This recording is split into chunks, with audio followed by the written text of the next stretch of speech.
So tell me about this incredible project of yours. See, Buffy is deciding she wants to be a part of it and wants to know what's going on too as she Oh, jumps up on my camera.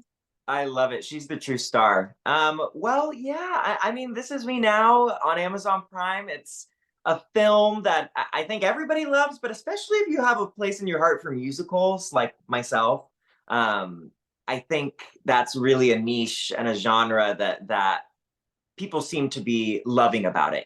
There's a lot of musicals out there, but there's nothing kind of like this. It kind of redefines the modern musical, I would say. Nice. And how did you get involved and what is your role? Yeah, so I essentially play one of J-Lo's best friends in the film, which was insanity. It was as crazy as it sounds.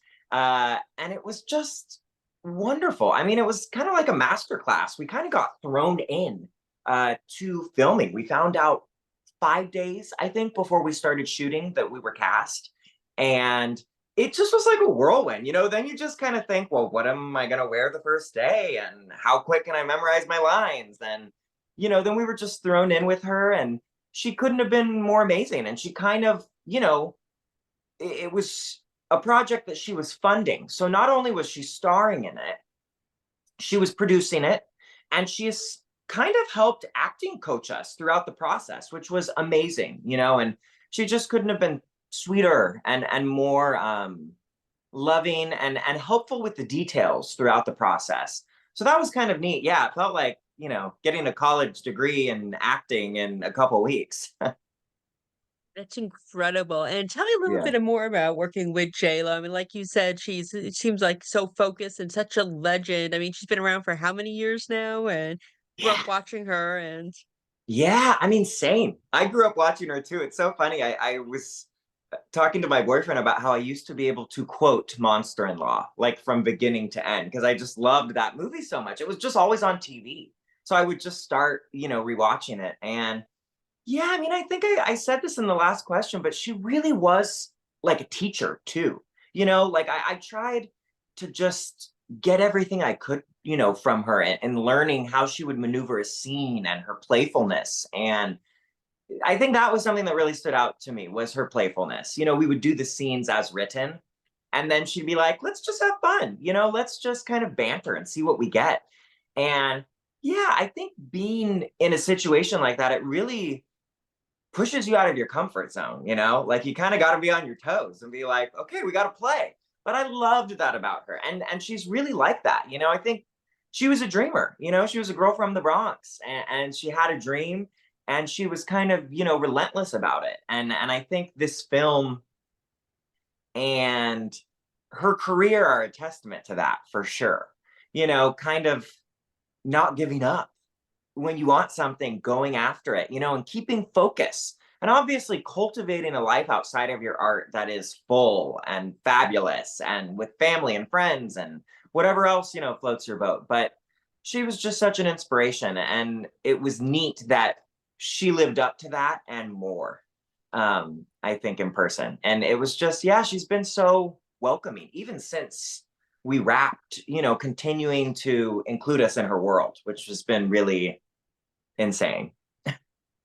I love that, and I love hearing people like her because like I said, I grew up watching her, love her, saying that they're as nice as they seem. Yeah. Yeah. I mean, she's just got this very genuine quality. I think that you don't always see in Hollywood and you wouldn't expect people to have. But I think, growing up, like we were talking about in the Bronx and going after a dream, there's something really relatable about her on screen and off. That's incredible. And what would you say was the hardest part about playing your role? I mean, you had to play J-Lo's best friend. I mean, first of all, best role ever, and so what were some of the challenges?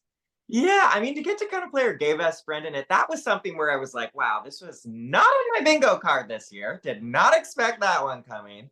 Um, and I think the biggest challenge was kind of getting thrown into it and finding out you're starting to shoot in 4 or 5 days, I think, from when I got the call. And so that was kind of, jarring. But I think, I don't know. I really am someone who believes things come at the right time now. And I think it's better to believe that than the opposite. I think sometimes you need to choose the beliefs that serve you in the best way. And This was like 20 years in the making. I started acting when I was 8 or 9 years old.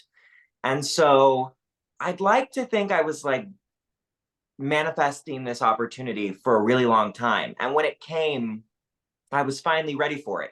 As scary and as like, oh my gosh, this is about to happen in 5 days as it was, I think some part of me inside was really ready for it, you know? And what was your favorite scene that you filmed? Oh my gosh, there were so many awesome scenes.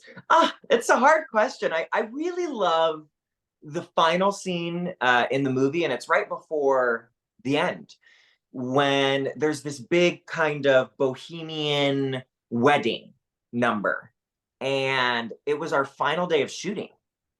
So it was kind of nostalgic in that way. And we were all dressed really glamorously. I'm wearing this like pink boa and have like, all the glam that money can buy. And it was just epic, and to get to kind of have that moment. And it's kind of a full circle moment for the film because I think her friends are kind of the grounding force in the film. It's about a woman struggling with ultimately loving herself and being okay on her own.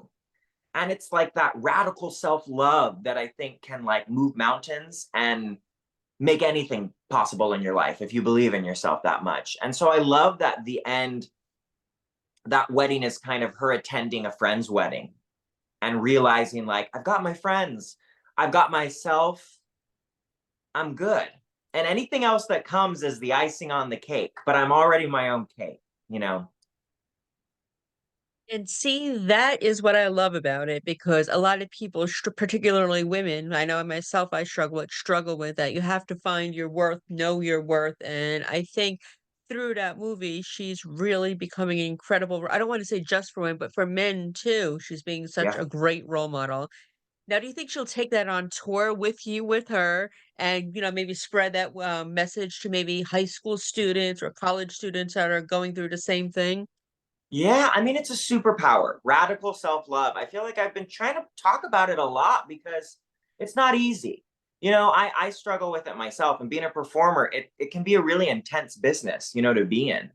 And, being gay and being a lot of other things, it can be hard. But I think finding that radical self-love in yourself and giving it to yourself every day in small ways and big ways, you know, I think it can transform your life. And I think for her, she's just such a testament to that, that obviously, like I said, the other people around you and having a partner, that's all great. But at the end of the day, you need to be your own best friend, and you need to be an expert on yourself. And I think, this movie is a love letter to everyone to kind of love yourself first and just watch what happens next.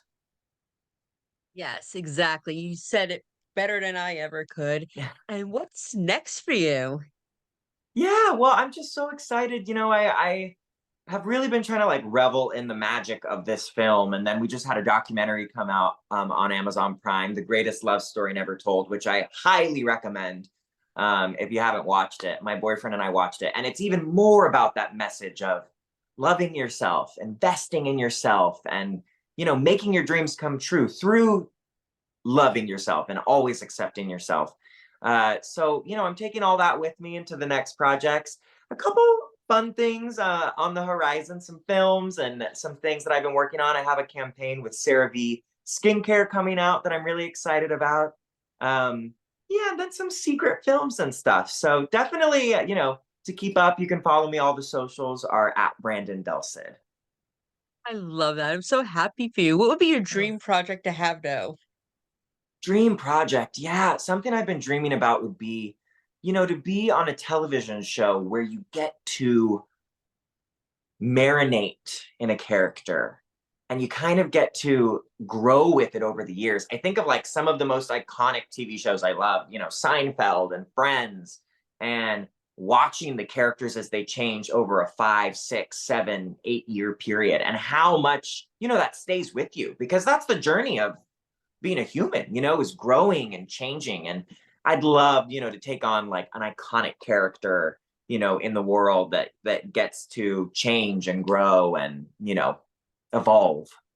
That would be the dream.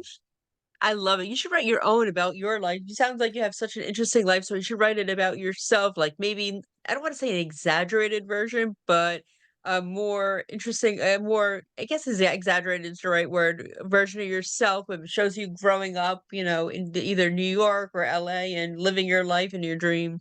I love that, Sammy. I think you're onto something. I mean, I've been kind of in the last year been playing with like a little pilot television type series that I would want to star in, and it's been kind of fun to daydream about it, and put pen to paper. And yeah, I think we can be so inspired by just the things in our lives. We've all had journeys that have gotten us to where we are. So you got to use what you have.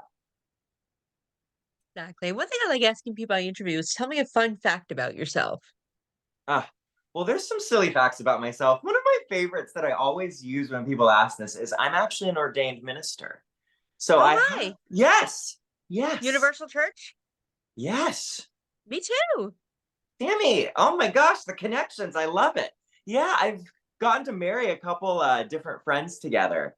And that's kind of awesome. I always love having that as kind of like a party trick. I'm like, does anybody want to get married? Anybody? Anybody?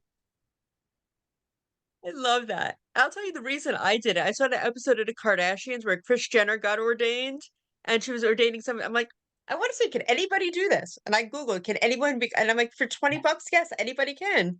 It's amazing. I think when I did it, it was $10. Maybe I got like a special, like a monthly special or something, but I love it. Yeah. I mean, yeah, a couple, I think I've done 3 weddings now, and every single one of them has been amazing and so different, and I don't know, maybe there's a pilot there. There might be a little idea for a pilot now that I'm thinking about it there.